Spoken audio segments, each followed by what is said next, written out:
Hey, what's up everybody? Just going to show y'all how to water your garden using recycled water in a drought.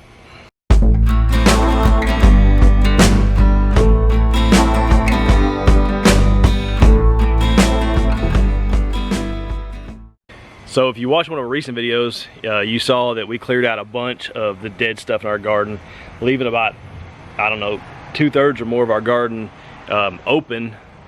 And we were in a super bad drought, and we were trying to figure out how we could water the garden down and get that soil, a little bit of moisture in it, so we could till it up and get ready for our fall garden.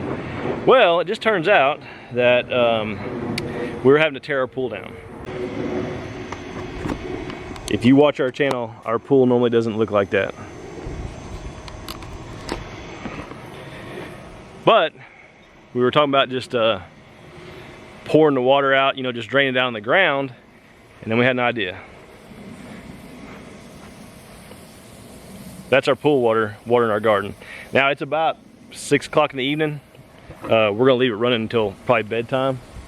But all we did here was I've got a little pump I've used in the past for various things, and we grabbed that thing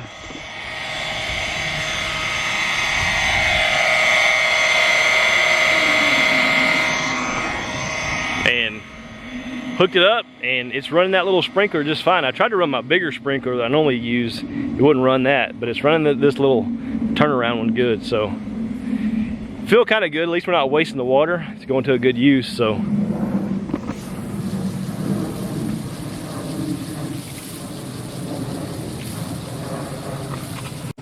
it's crazy, y'all. These big cracks we have in our ground, we've showed them before. This is a small one compared to some of the other ones. Very small. But when we first started running the pump, I just had the water hose just laying in the garden, and I let it run for a good 30 minutes. And it did not make a pool any bigger than the size of like the bottom of a 5-gallon bucket. It just went straight down in the ground and filled that crack up that it was over for a solid 30 minutes before I moved it. So anyway guys, just want to share that with y'all. Try to recycle any way we can, so we'll get this, probably put most of the pool water in there, and then we'll be tilling up the garden soon. And we got some company sending us some seeds, and we're gonna get some of our winter crops planted, lettuce and things like that soon, so y'all look for that video. What are you doing? Well, we have our, hold on.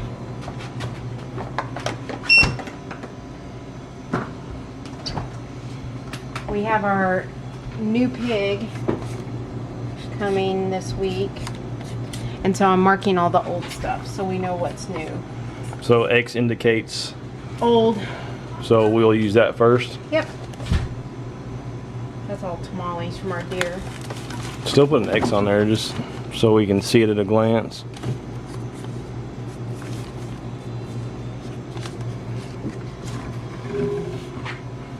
X. This is all deer meat. Hey, set one of those out. This one? Yep. If y'all have never had jalapeno and cheese summer sausage, venison summer sausage, you are missing out. Well, only if it's from Hunter's though. Yeah. Only if it's from our processor. Is it good? Okay. We didn't get bacon, so, but I'm still gonna. Yeah. So, like we were saying, we're I don't know if we said it or not. We're getting ready to have more meat come in. So this is the freezer we use during taxidermy season. It has been cleaned and sterilized. We actually took it outside and we power washed it and thoroughly cleaned it. Not that it matters because everything's in packages, but these are our meat chickens. They'll be moved once taxidermy season starts. Yeah, we'll have to find a room for them. We'll whittle down stuff in the freezer. But so this is all miscellaneous. Yeah, well, there's a brisket and ribs and miscellaneous stuff. And then this is the mother load right here. So all the blue packages is venison grind or venison burger. And then, see, we're running low. These little packages here is ground pork, bacon there, roasts, ham, pork chops, a little bit of miscellaneous. It's all deer tamales we had made. Those are so good. Then this is all venison steaks, which we have a ton. So we got to get to cooking some stuff. Well, now that we have the pit boss, yeah, I'm like a toddler. I love these things. So we got the feet and gizzards and stuff. We're gonna make bone broth with that. Now with the gizzards. That was catfish meat. Oh, You told me that. What else? Hopefully, we still haven't talked about our pigs. We're gonna make a video on that tonight, but we should have enough room to fit one of the pigs in here that we get back to the processor. And then by the time deer season gets here, hopefully get some of this whittled down. We're gonna have to. Because if we had to, that is what we have left from 3 pigs that we've had processed. Yeah. A 4th one is coming. And then There's 3 deer in there. 3 deer. Yep. And if you, Easton and Reed shoot a deer, it's 3 more. Yeah. Plus that pig going in there. Yeah, we may have to donate some or give some to family and friends, so if we get too much, but it's a good problem to have. So yeah, we'll probably, you know, for us, like having that freezer full is like having a full tank of gas or having money in the bank. Yeah, and then you saw, we do keep it's out here underneath our carport, we do keep a padlock on it, and then there's a camera right there, and Mr. Smith & Wesson is in there. She'll let us know that you're in the yard before you're in the yard. Seriously. I'm not kidding. Cars that have come here once or twice, she knows, and she starts barking when they get halfway up the road before they even get our driveway. Yeah. And she knows they're coming here. Go right there. Get it, Dink.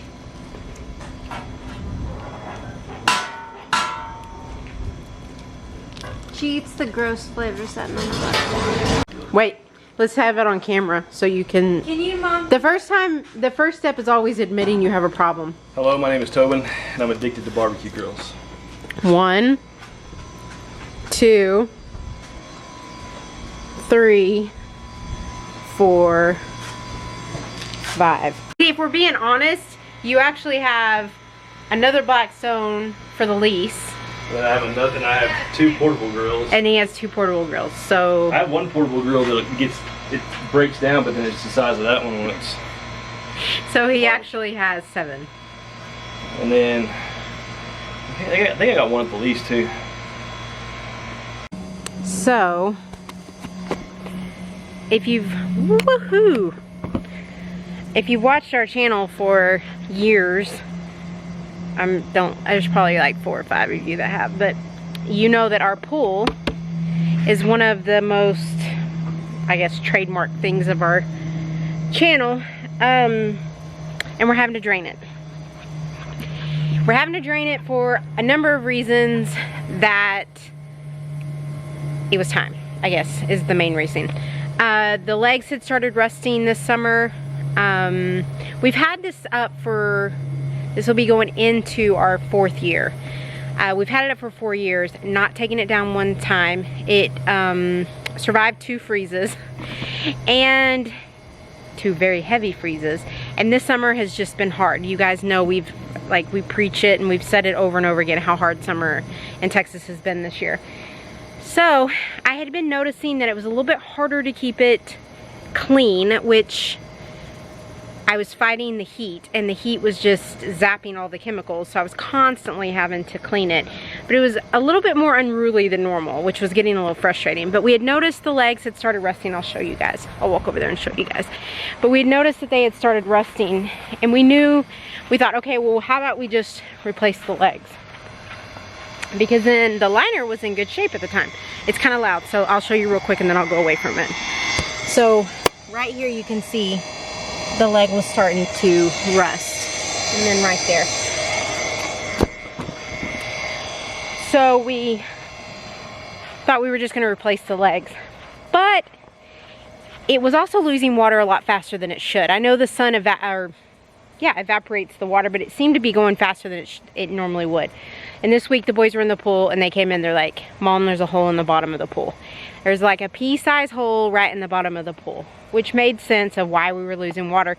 And it made sense why it was not wanting to stay clean, because the water is going up underneath the pool, which is a perfect breeding ground for like algae and stuff like that.